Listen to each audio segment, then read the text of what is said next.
오늘 본문이 바울과 바나바가 1차 전도 여행을 출발하는 본문인데, 여러분, 저는 본문을 읽을 때마다 보물섬이라는 세계 명작 동화가 생각이 납니다. 너무 오래전에 읽어서 기억이 가물가물합니다만은, 주인공이 우연히 보물섬의 지도를 얻게 돼서 그 보물을 찾아 배를 타고 떠나는데, 알고 보니까 그 배 선원 중에 그 보물을 노리는 해적이 있었다, 그런 내용이었던 것 같습니다. 여기서 다른 내용은 상관없고 오늘 4절요. 두 사람이 성령의 보내심을 받아 실루기아에 내려가 거기서 배 타고 구브로로 가서, 이 말씀이 마치 보물섬의 지도를 보고 보물을 찾아 배를 타고 떠나는 장면처럼 연상이 됩니다. 여기 지도가 있습니다. 바울과 바나바의 1차 전도 여행 지도입니다. 이 지도가 보물섬 지도입니다. 저는 저 지도를 따라가서 보물을 찾았습니다. 정말입니다. 여러분 중에도 주일학교 때부터 교회를 다닌 분들이 많이 계실 것입니다. 저도 유치부 때부터 주일학교를 아주 잘 다녔습니다. 결석 안 하고 요절도 잘 외고 설교도 제법 잘 들었습니다. 그래서 저는 어렸을 때부터 나름대로 성경을 잘 안다고 생각을 했습니다. 교회 성경 퀴즈 대회나 노예 성경 고사 대회에 나가서 상도 받았기 때문입니다. 또 고등학교 때 미션스쿨에 가서 성경 시험은 공부하지 않아도 다 맞출 수 있었습니다. 그런데 대학에 가서 선교단체에서 제자 훈련을 받으면서 성경 공부를 하는데, 제가 성경에 대해서 모르는 것이 많다는 것을 깨달았습니다. 제가 성경에 대해서 주로 아는 것은 구약에 나오는 믿음의 조상들의 이야기, 또 복음서에 나오는 예수님과 제자들 이야기, 그런 인물, 사건, 그런 것들을 잘 알았습니다. 그런데 제자 훈련을 받으면서 공부하는 말씀들은 주로 서신서의 말씀들이었습니다. 그런 서신서의 말씀이 저에게 낯설었습니다. 주일학교를 그렇게 잘 다녔던 저에게 말씀이 낯설었습니다. 그래서 그런 서신서의 말씀을 잘 알고 있는 선배들에 비해서 많이 뒤처진 느낌이었습니다.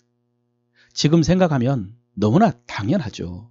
왜냐하면 고등부를 막 졸업한 제 믿음의 수준이 딱 그 정도가 맞는데, 그런데 그동안 교회학교 활동들을 통해서 교회 행사와 활동과 문화에 익숙해 있다 보니까 제 수준을 과대평가했던 것이고, 제가 성경을 잘 모른다는 사실이 너무나 어색하고 자존심도 상했던 것입니다. 그런데 거기에서 벗어나 제가 서신서의 말씀에도 익숙하게 되고 성경을 더 가까이 할 수 있는 계기가 있었습니다. 그게 바로 오늘 본문부터 시작된 바울의 전도 여행을 공부하면서부터입니다. 선교단체에서 이 바울의 전도 여행을 주제로 3번 정도 수련회를 했더니 이제는 신약 성경의 구조가 그려지고 서신서의 배경을 이해할 수 있게 되었습니다. 그 다음부터는 혼자서도 서신서를 자유롭게 공부할 수 있게 되었고요. 그것이 제 신앙이 성장하고 목회자로 부름을 받게 된 큰 계기가 되었습니다. 그래서 제가 이것을 보물을 발견했다라고 한 것입니다. 말씀의 보물을 발견했습니다. 이 전도 여행의 지도가 저를 서신서라는 보물섬으로 인도해 주었고요. 그 서신서에서 제가 보물과 같은 말씀을 발견한 것입니다. 오늘부터 시작된 이 전도 여행을 통해서 여러분도 그 보물 지도를 발견할 수 있으시기를 바랍니다.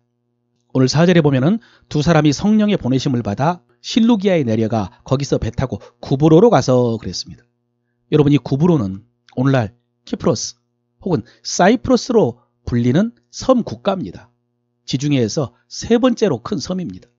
이 구브로가 지중해에서 중요한 위치에 있기 때문에 역사 속에서 여러 나라의 지배를 받다가 지금은 독립을 했습니다. 그런데 그 국민 구성이 남쪽에 그리스계가 있고 북쪽에 터키계가 있어서 분단되었습니다. 흔히들 우리나라가 전 세계에서 유일한 분단 국가라고 하는데, 사실은 구브로, 키프로스도 분단 국가고요. 우리나라처럼 유엔군이 관리하는 비무장지대도 있습니다. 그런데 여러분, 이 구브로 하면 성경에서 생각나는 사람이 있습니다. 예, 바로 바나바의 고향이 구브로입니다. 사도행전 4장 36절에요. 구브로에서 난 레위족 사람이 있으니 이름은 요셉이라 사도들이 일컬어 바나바라 그랬습니다. 또 안디옥에 가서 이방인들에게 복음을 전하고 안디옥 교회를 세운 사람 중에 구브로 사람들이 있었습니다. 옛날부터 구브로에 많은 유대인들이 이주를 해서 살았습니다. 그 유대인들이 오순절을 지키러 예루살렘에 왔다가 복음을 듣고 주님의 제자가 된 것입니다. 그들이 박해를 피해서 안디옥까지 갔다가 거기서 이방인들에게 복음을 전했고, 예루살렘 교회에서는 바나바를 파송해서 안디옥 교회가 된 것이죠. 그래서 성령께서 첫 번째 선교지로 두 사람을 구브로로 인도하신 것 같습니다. 여러분, 제가 예전에 선교학에서 가장 중요한 용어 중에 하나가 미시오 데이라고 한 적이 있습니다. 미시오 데이는 하나님의 선교라는 뜻입니다. 미시오가 선교이고 데이는 데오라고 해서 하나님이십니다. 그러니까 선교의 주체는 하나님이시라는 뜻입니다. 여러분, 지금도 이들을 성령께서 인도하셨습니다. 여러분, 성령께서 우리를 인도하실 때에 황당하게 인도하지 않으십니다. 어느 날 갑자기 우리에게 아프리카 오지로 떠나거라 이렇게 인도하지 않으십니다. 성령께서는 우리를 잘 아시고 사랑하시기 때문에 가장 적절하게 인도하십니다. 여러분, 지금 바나바와 바울은 처음으로 이방 땅으로 선교를 하러 떠납니다. 거기서 어떤 일을 만나는지 모릅니다. 어떤 일이 있을지, 어떤 위험이 있을지 모릅니다. 그래서 성령께서 먼저 바나바에게 익숙한 고향 구브로로 인도하신 것입니다. 고향에서 시작하면 전혀 낯설지 않고 좀 더 부담 없이 처음 사역을 시작할 수 있기 때문입니다. 나중에 2차 전도여행을 떠날 때 바나바와 바울이 따로 가는데요. 바나바는 다시 구브로로 가고 바울은 어디로 갔을까요? 자기 고향 다소가 있는 길리기아로 갔습니다.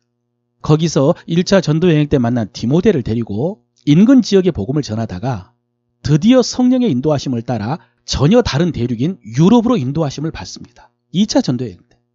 그러니까 처음에는 고향에서 시작했다가 점점 더 지경을 넓히시는 것입니다.